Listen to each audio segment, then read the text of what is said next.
All right, guys, we have got our mini preview and season win total projections here for the Denver Broncos. This is episode 10 as we go through the entire NFL. We are 10 in, and we're going to go with the Denver Broncos today. Over under 8.5, over at plus 106, under at minus 132. We're going to go under for the Denver Broncos here. So let's run through the roster, coaching, schedule, all that fun stuff. Coaching, Sean Payton comes in.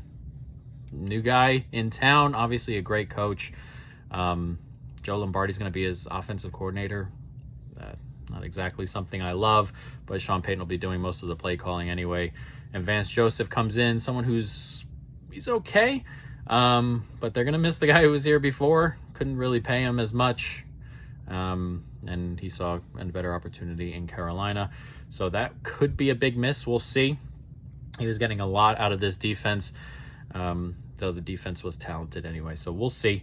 But let's jump into the roster. Russell Wilson is obviously it's the big deal here.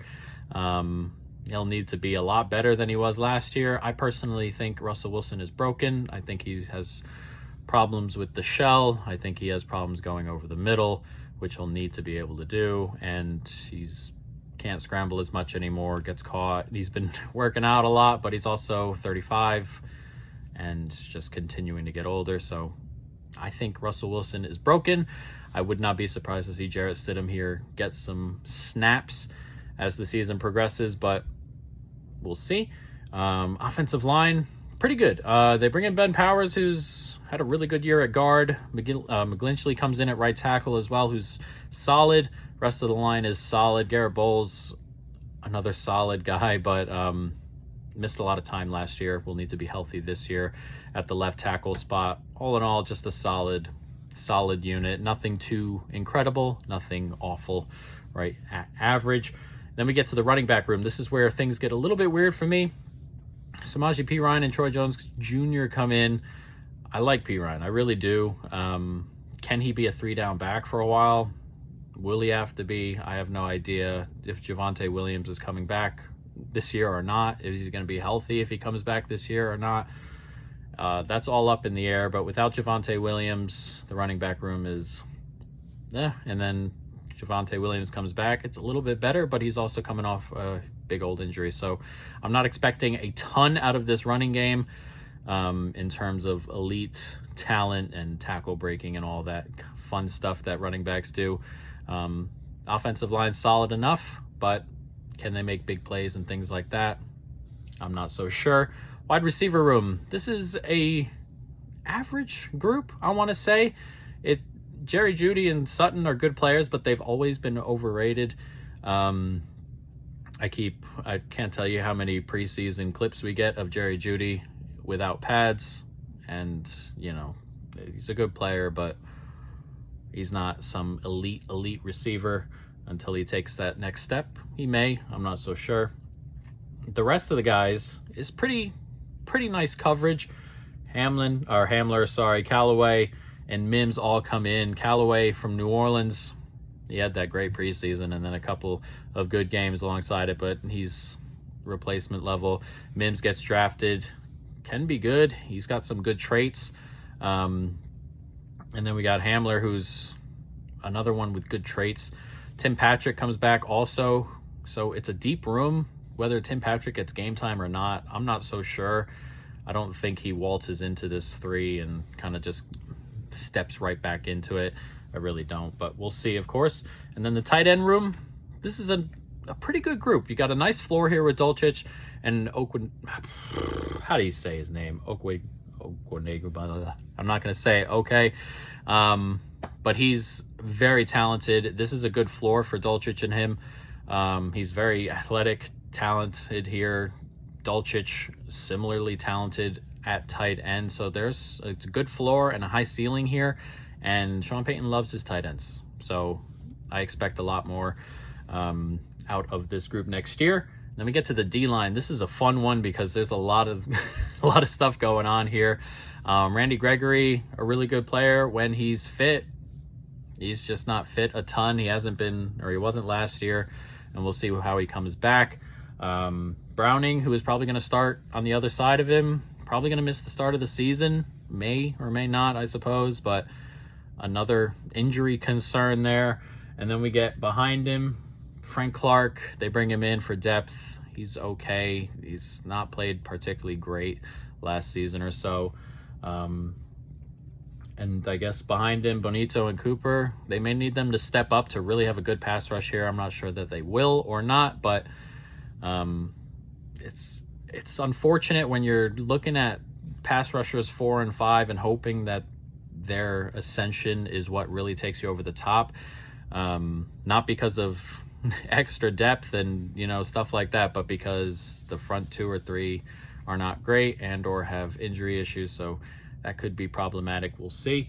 Linebacker room, Singleton, Jewell, those are 2 great run stuffers and 2 average players in pass defense. So I'm not expecting a ton of growth there. I'm expecting a similar output from the linebacker room. And then we get to the secondary. Now, the secondary is the best part of this team. Pat Surtain is obviously top 3 corner, top 2, top 1. Probably put him anywhere in there, and I wouldn't have an issue with it. He is elite. Rest of the corners are solid.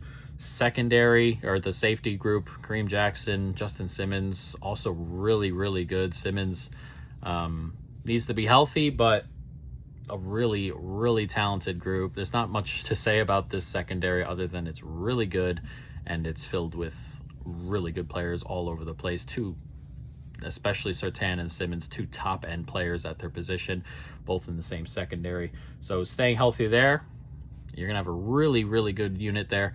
So hopefully the pass rush can really step up and not make this secondary rely too much on just coverage for long periods of time, which will get any secondary. But you've got one of the best secondaries in football. If you can keep them keep them just holding on to routes for 2-3 seconds, you're in a good position. So they're hoping for that there. Then we get to the schedule. Now, Las Vegas and Washington at home to start.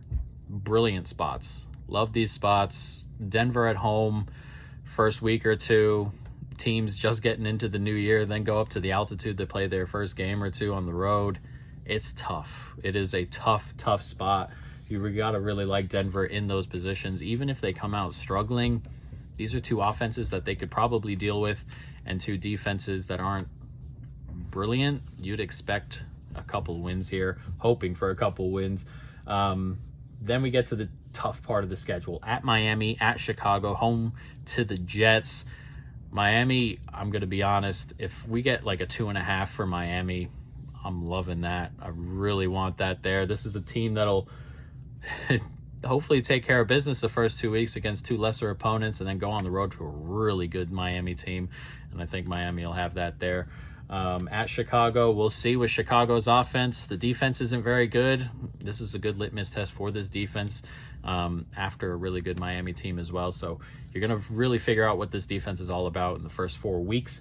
And then their toughest portion of the schedule, Jets, at Chiefs, Packers, Chiefs, bye, at Buffalo. That is brutal, to say the least. Jets figure to be better this year. Aaron Rodgers comes in, of course.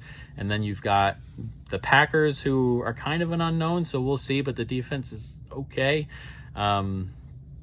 Sandwiched in between 2 games where you play the Chiefs.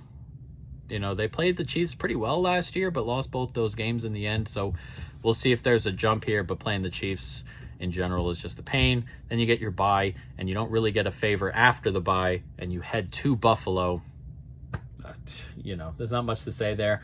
Minnesota, Cleveland, at Houston, at the Chargers, at Detroit. Cleveland's a tough one. If the defense isn't great, Minnesota's tough. And then 3 games on the road against good teams who can move the ball. So that'll be tough. And then New England, Chargers, at Vegas. At least the Vegas game may be for a playoff spot if they're there. But this is not an easy schedule. It is a lot of change, a quarterback that's a question mark, a defensive line that's kind of a question mark. That is why we were going under 8.5 for the Denver Broncos. Tomorrow we'll have a new team rolling, but for now, Broncos under, and we'll see you next time.